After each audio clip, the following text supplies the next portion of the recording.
listening to the ceasefire call, does it mean they have abdicated their role and now the family behind Jubilee?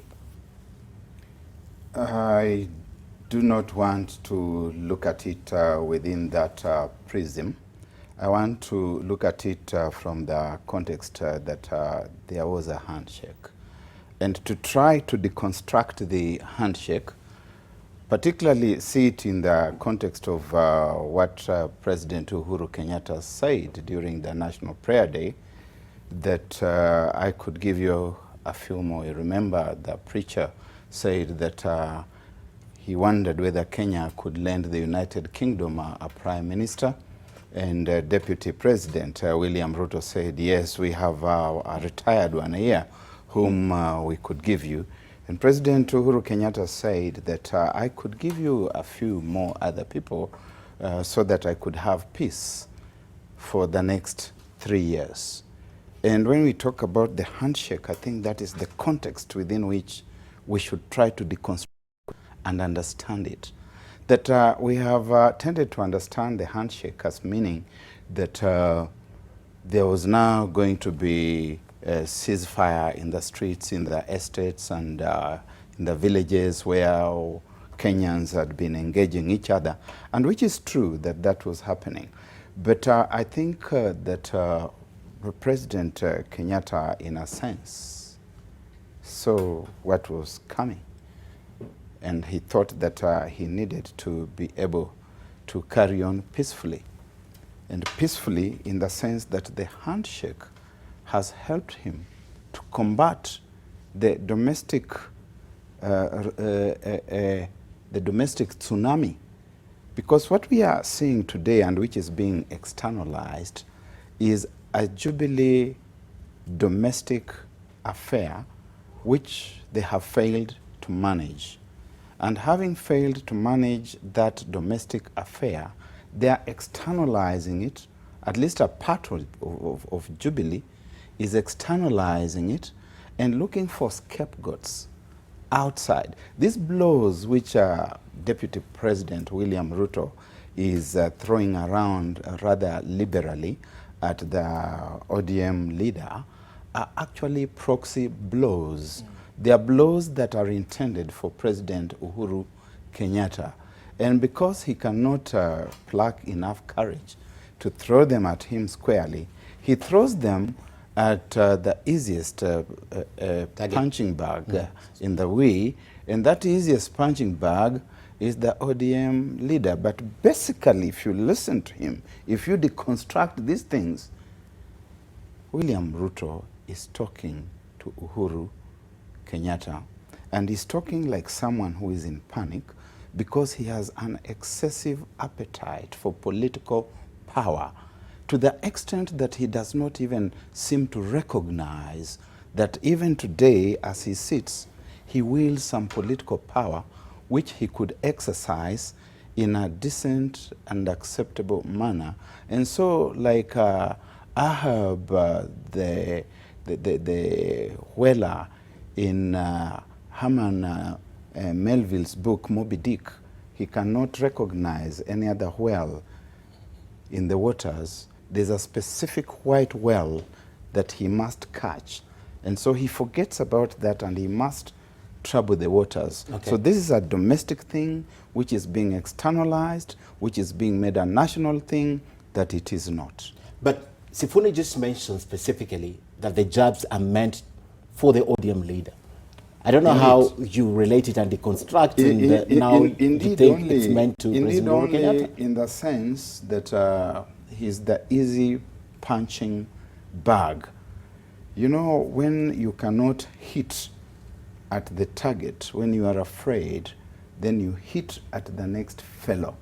So as he hits him, in terms of that he wants to provoke somebody, he hits at the ODM leader. Okay. But the person that he has in mind is his party leader, whom only a few days ago he told to call for a Jubilee party meeting to discuss corruption, to discuss the 2022, to discuss Jubilee internal wrangling, and to discuss the handshake. Okay, but how do they discuss internal wrangling? They've never admitted to the existence of internal wrangling. But having accompanied the Deputy President, and I know you had questions for Honorable Sifuna, especially on propaganda that he said, right? Listening to him, you work with the Deputy President and you share in the ideology. Are they meant for the ODM leader, or he's just shadowboxing, he's looking for reasons? Ken, I don't want us to get to a position of just scratching the surface. I was very attentive when I listened to the Deputy President. And Deputy President was very clear. He was actually responding to the allegations that had been made concerning the fundraising. These internal issues of Jubilee does not concern ODM. It doesn't concern my friend Barack Muluka here. Those are internal, and I've said it's internal. Neither me, because I'm not a Jubilee member. I have only association with the Deputy President, whom I believe in his ideology. But one thing I want to let you understand, you know, from what he has said, he has quoted something, and I wish just to remind him of a similar, a very innocent question was actually posed to Jesus Christ during his time. There are people in the society who believe that an enemy to your enemy is definitely your friend. And at one time, the Herodians and the Pharisees approached Jesus. If you ever read the Bible, it must be in Matthew 22. And then they asked Jesus, what can we do? Should we continue to pay taxes to Caesar? And then Jesus responded, because they were expecting him to say either yes or no. But this is what Jesus said. He said, give Caesar what belongs to Caesar, and give God what belongs to God. Mm-hmm.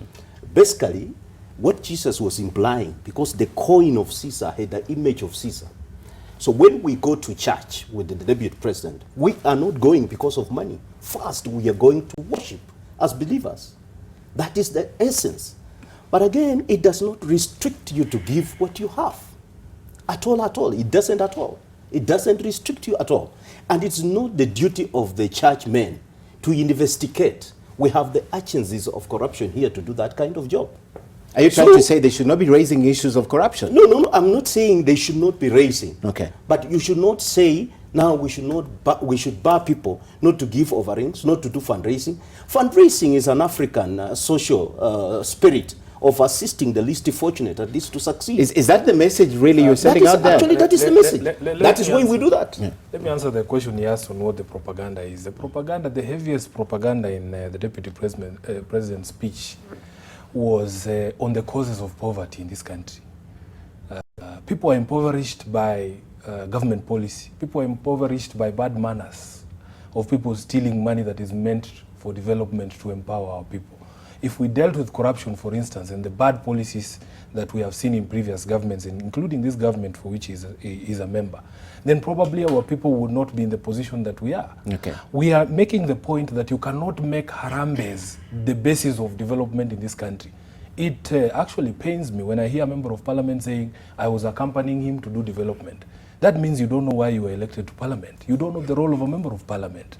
You are ashamed to your people. You should go back to them for them to tell you what they send you to do in parliament. If indeed your job as a member of parliament is budget making, you allocate money for projects, and once the monies are budgeted for, you can go back to the people of Bumula and tell them, in this particular financial year, we were only allocated money for this road. For this other road, we will have to wait until the finances of the country get better. Mm-hmm. William Ruto is not the custodian of development in this country. So for you to lie to us, and one of the most interesting things is this thing called launching projects. I personally have a very serious gripe against it, because when we pay our taxes, we do it without hula baloo. Yeah, the day before was the final day for filing taxes. You didn't see Barack Muluka calling the media to cut tapes and to launch his taxes when he was paying. And development follows taxes. So once we have paid the taxes, we expect that the taxes will be used for development. Those Harambes are not developments. Essentially, by the way, Ken, those churches are supposed to be built by the fellowship itself, by the membership of those churches. But we have made sure that if we require 10 million to build a church in Manyulia, for instance, the people there are so poor that they can only raise 1,000 shillings, the whole congregation, when they go to give Sadaka, everybody is giving 10 shillings, 10 shillings. But there is this guy who is so successful. If you need 10 million, you only call him. And he comes with 11 million na ya kutoa. Okay. And then because my brother Mwambu has gone into scripture, it is good that he knows scripture. Scripture is also clear on two things. Number one, which kind of offerings can be accepted by God. And God also looks at the conduct of a person giving the offering. That is why Cain's offerings were rejected. And number two, which hands can build a temple. It is there in black and white in the Bible. Okay. Which is why David, for all his friendship with God, was never allowed to build the temple in Jerusalem. But his son Solomon was allowed to build the temple. Okay. So it's not just anyone who can come and say... I like to take you a little back, because your own party leader was sitting in Kisumu with President Uhuru Kenyatta launching a project. Yeah, but your that's what I'm saying. Yes. This is my personal view. I am saying that this issue of launching projects is unnecessary. And it has been abused in our political processes because they create the impression that unless you come with Sifuna, there's not going to be any development. Okay. Unless Mijungu is present to cut the tape, it's not going to be development. And yet you have already paid taxes. Okay. If you are creating this environment where people are dependent on harambes, we pay taxes, you steal all of it, and then you come and give us money to build a church. It doesn't make any sense.